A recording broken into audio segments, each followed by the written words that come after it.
Breaking news. এবার gen জি বিক্ষোভে উত্তাল পেরু, ব্যাপক সংঘর্ষ।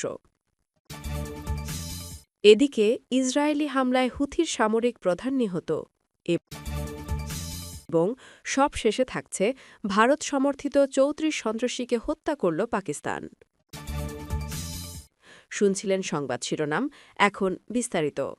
তার আগে ছোট্ট একটি আবেদন, যদি আপনি মানবতার পক্ষে থাকেন, যদি আপনার বুকেও কাঁদে ফিলিস্তিনের শিশুর কান্না, যদি আপনি চান যুদ্ধ নয় শান্তি, তাহলে এখনই কমেন্টসে লিখে দিন ফিলিস্তিন জিন্দাবাদ। আর যদি আপনি ফিলিস্তিনকে ভালোবেসে থাকেন, সাবস্ক্রাইব করুন আমাদের চ্যানেলটি, কারণ আমরা বলি ন্যায় ও সত্যের খবর যা বড় বড় মিডিয়া আড়াল করে রাখে। এবার জেন জি বিক্ষোভে উত্তাল হয়ে উঠেছে দক্ষিণ আমেরিকার দেশ পেরু। দেশটির রাজধানী লিমায় সরকার বিরোধী ব্যাপক বিক্ষোভের সময় সঙ্গে দাঙ্গা পুলিশের সংঘর্ষের ঘটনা ঘটেছে। এতে একজন নিহত ও আরও শতাধিক আহত হয়েছেন। আহতদের মধ্যে অনেক পুলিশ সদস্য রয়েছেন। বুধবার দেশটির রাজধানীর পাশাপাশি অন্যান্য কয়েকটি শহরেও সরকার বিরোধী এই বিক্ষোভ ছড়িয়ে পড়ে। ব্রিটিশ সংবাদমাধ্যম বিবিসির প্রতিবেদনে বলা হয়েছে, গত সপ্তাহে পেরুর সাবেক প্রেসিডেন্ট দিনা বলুয়ার্তেকে অভিশংসনের পর হোসে জেরি অন্তর্বর্তীকালীন প্রেসিডেন্ট হিসেবে শপথ নেন। তার শপথের মাত্র এক সপ্তাহেরও কম সময় পর দেশটিতে সরকার বিরোধী বিক্ষোভ শুরু হয়েছে। পেরুর জেন জিদের এই বিক্ষোভে অংশ নেওয়া লোকজন দেশের রাজনৈতিক নেতৃত্বের কাছে অপরাধ ও দুর্নীতি দমনে কার্যকর পদক্ষেপের দাবি জানিয়েছেন। প্রেসিডেন্ট জেরি বলেছেন, অরাজকতা সৃষ্টির উদ্দেশ্যে বিক্ষোভকারীদের মাঝে অপরাধীরা অনুপ্রবেশ করেছে। পুলিশের সঙ্গে সংঘর্ষে বিক্ষোভকারীর প্রাণহানির ঘটনা তদন্তের নির্দেশ দিয়েছেন তিনি। সামাজিক যোগাযোগ মাধ্যম এক্সে দেওয়া এক পোস্টে দেশটির এই প্রেসিডেন্ট লিখেছেন, তিনি বিক্ষোভকারী এদুয়ার্দো রুইজ সায়েন্সের মৃত্যুর ঘটনায় গভীর দুঃখ প্রকাশ করছেন, তবে মৃত্যুর কারণ সম্পর্কে বিস্তারিত কোনো তথ্য জানাননি তিনি। অন্যদিকে দেশটির বামপন্থী সংসদ সদস্য রুথ লুকুয়ে বলেছেন, প্রাথমিক তথ্যে ওই হিপহপ শিল্পী বুকে গুলিবিদ্ধ হয়ে নিহত হয়েছেন বলে জানা গেছে। সামাজিক যোগাযোগ মাধ্যমে একটি ছবিও পোস্ট করেছেন তিনি। ছবিতে সংঘর্ষে আহতদের ভর্তি করা হাসপাতালের একজন কর্মীর সঙ্গে কথা বলতে দেখা যায়।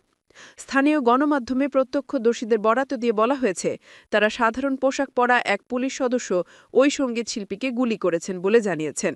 প্রেসিডেন্ট জিরি বলেছেন, এই ঘটনা কিভাবে ঘটেছে আর এর জন্য কে দায়ী তা নিরপেক্ষভাবে জানার জন্য তদন্ত করা হবে। তার আগে দিনা বলুয়ার্তে স্থায়ী নৈতিক অবক্ষয়ের অভিযোগে দেশটির সংসদে অভিশংসিত হন। তারপর গত শুক্রবার দেশটির সংসদের প্রধান হিসেবে হুসে জেরি দায়িত্ব গ্রহণ করেন। বিগত ৮ বছরে পেরুর ৭ম প্রেসিডেন্ট হিসেবে দায়িত্বে এসেছেন জেরি। বলুয়ার্তে অভিশংসিত হওয়ার পর দেশটির সংবিধান অনুযায়ী সংসদের স্পিকার হিসেবে তিনি পরবর্তী দায়িত্ব গ্রহণ করেন। আগামী বছরের এপ্রিল পর্যন্ত অন্তর্বর্তীকালীন প্রধানের দায়িত্ব পালন করবেন তিনি। ওই সময় দেশটিতে পরবর্তী প্রেসিডেন্ট নির্বাচন অনুষ্ঠিত হওয়ার কথা রয়েছে। তবে জেরি দায়িত্ব গ্রহণের কয়েকদিনের মধ্যেই রাজনৈতিক নেতাদের প্রতি জনগণের তীব্র ক্ষোভ দেখা দিয়েছে। দেশের হাজার হাজার মানুষ রাস্তায় নেমে রাজনীতিতে নতুন সূচনা ও সংস্কারের দাবিতে বিক্ষোভ করছেন।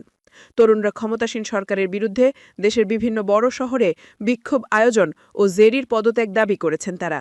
তার পরিবর্তে একজন স্বতন্ত্র সংসদ সদস্যকে দায়িত্ব দেওয়ার আহ্বান জানিয়েছেন তারা।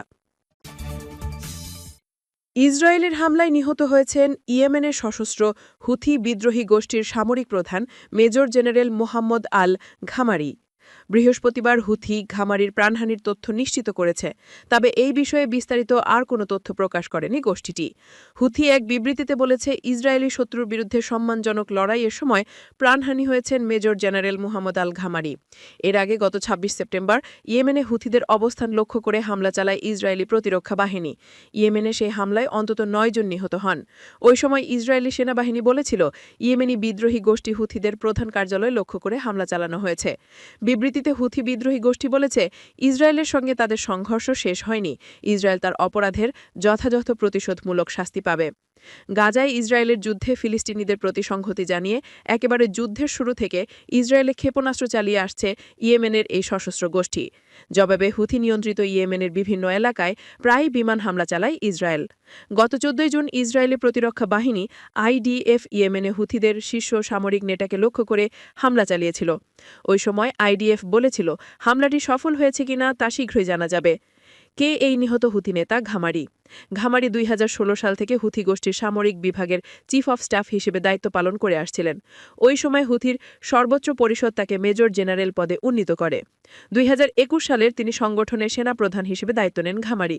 ওই সময় তিনি আব্দুল খালেক আল হুথির স্থলাভিষিক্ত হন। বর্তমানে আব্দুল খালেক সংগঠনের দ্বিতীয় প্রধান হিসেবে দায়িত্ব পালন করছেন। কমান্ডার ইন চিফ হওয়ার পর জাতিসংঘের নিরাপত্তা পরিষদের নিষেধাজ্ঞার কবলে পড়েন ঘামারি। তিনি ইয়েমেনের শান্তি, নিরাপত্তা ও স্থিতিশীলতার জন্য হুমকি সৃষ্টি করেছেন বলে জানায় জাতিসংঘ। পরে আমেরিকান ট্রেজারি বিভাগও তার বিরুদ্ধে নিষেধাজ্ঞা আরোপ করে। অভিযান চালিয়ে ভারত সমর্থিত ৩৪ সন্ত্রাসীকে হত্যা করল পাকিস্তান। খাইবার পাখতুনওয়া প্রদেশে চালানো ধারাবাহিক অভিযানে ফিতনা আল খুয়ারিজের এসব সদস্যকে হত্যা করেছে বলে জানিয়েছে পাকিস্তান সেনাবাহিনীর গণমাধ্যম বিভাগ আইএসপিআর। বৃহস্পতিবার আইএসপিআরের এক বিবৃতিতে জানানো হয়, ১৩ থেকে ১৫ অক্টোবর পর্যন্ত উত্তর ও দক্ষিণ ওয়াজিরিস্তান এবং ব্যানো জেলায় গোয়েন্দা তথ্যের ভিত্তিতে অভিযান চালায় নিরাপত্তা বাহিনী। আইএসপিআরের ভাষ্যমতে প্রথম অভিযানটি চালানো হয় উত্তর ওয়াজিরিস্তানের স্পিন ওয়ান এলাকায়। অভিযানের সময় নিরাপত্তা বাহিনী সন্ত্রাসীদের অবস্থান লক্ষ্য করে কার্যকর হামলা চালায়। তীব্র গোলাগুলির পর ১৮ জন সন্ত্রাসী নিহত হয়। দ্বিতীয় অভিযানটি হয় দক্ষিণ ওয়াজিরিস্তানে, যেখানে আরও ৮ জন সন্ত্রাসীকে হত্যা করা হয়েছে বলে দাবি পাকিস্তানি সেনাবাহিনীর। একইভাবে ব্যানো জেলায় সংঘটিত তৃতীয় অভিযানে আরও ৮ জন সন্ত্রাসী নিহত হয়েছে বলে জানায় আইএসপিআর। বিবৃতিতে আরও বলা হয়, এলাকায় এখনও ভারত সমর্থিত সন্ত্রাসীদের খোঁজে তল্লাশি অভিযান চলছে। আইএসপিআর জানায়, সন্ত্রাস বিরোধী অভিযান আজম এই ইস্তেখামের অংশ হিসেবে পাকিস্তানি সেনাবাহিনী ও আইন শৃঙ্খলা বাহিনীগুলো বিদেশি সমর্থিত সন্ত্রাসবাদের শিকড় উপড়ে ফেলতে দৃঢ়প্রতিজ্ঞ। এই অভিযান চলতেই থাকবে।